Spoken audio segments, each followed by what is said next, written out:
Joining me now to discuss the crackdown on sanctuary cities, the breaking news on the firing by the president of FBI Director James Comey. We are pleased to welcome to the broadcast Kimberly Guilfoyle, co-host of The Five. Welcome, great to see you. Yes. Extraordinary, dramatic news out of Washington.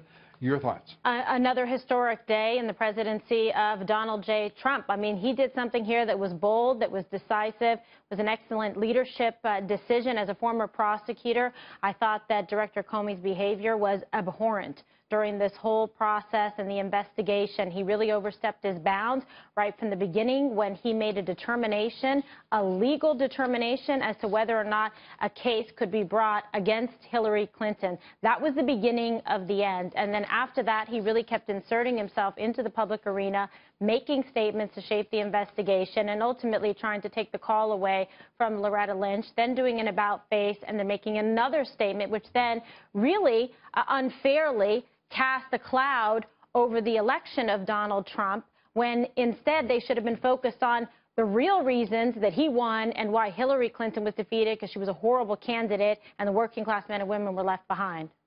The Deputy Attorney General, Rod Rosenstein, is a career prosecutor, the longest-serving U.S. attorney in American history.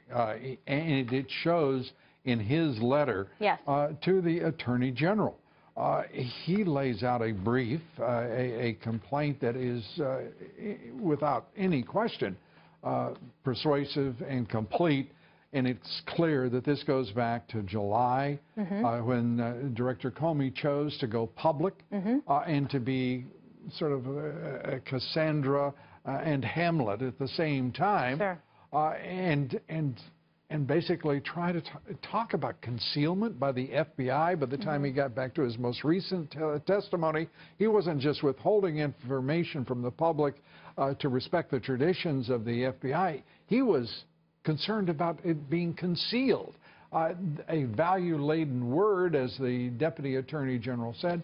I mean, the director, was out of his mind here. Well, conduct unbecoming, most certainly. And I think when you saw even with his testimony, I mean, just really appalling. It's upsetting to me as an officer of the court, you know, working all those years as a prosecutor, when you take an oath to uphold the law, and this man in a position of supposed to be in trust, you know, with the United States, with the citizens here, really has let people down. He's let down the FBI. He's besmirched the reputation of the FBI. And I think that Donald Trump made the right decision and the right call following the recommendation of his AG and his deputy AG, who, like you said, put together a fantastic and persuasive document that was compelling in its entirety and really did call for this man to be fired. As a former prosecutor, yeah. I'd like to hear your thoughts in reaction to one of the statements that the Deputy AG put forward, Rosenstein. And let's go to the comments about Judge Lawrence Silberman, if we may, folks,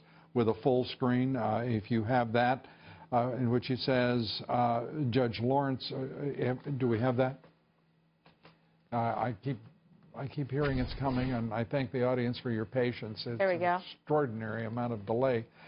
Judge Lawrence Silberman, who served as Deputy Attorney General under President Ford, wrote that, quote, "It is not the Bureau's responsibility to opine on whether a matter should be prosecuted."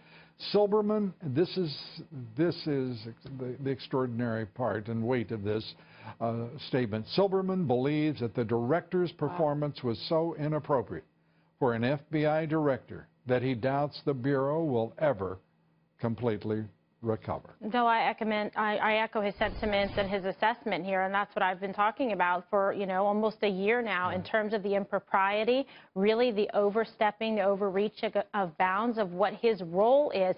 This man was kind of wanted to be, you know, a one-man play in terms of being the judge, being the jury, deciding the facts, trying to like shape-shift an election and God knows in what direction. And this was really something that President Trump, you know, needed to do. Does this also set the foundation for the reopening of the prosecution of Hillary Clinton and to move forward with a case against her on these emails? Because, as the reference is, just about everybody in the field wanted that prosecution to move forward. Well, most certainly they need to have a thorough, impartial review, and not by somebody that was working side by side with Comey in terms of making an evaluation and presenting this. And guess what?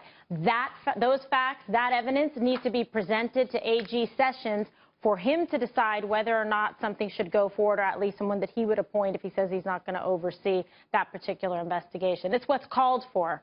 It's what's called for. And as you said, a historic day. Thank you very much, Absolutely. Kimberly Guilfoyle. And please join her 9 p.m. on the Fox News channel. Full hour on this. The 5, with, as you may have heard, a full hour on this.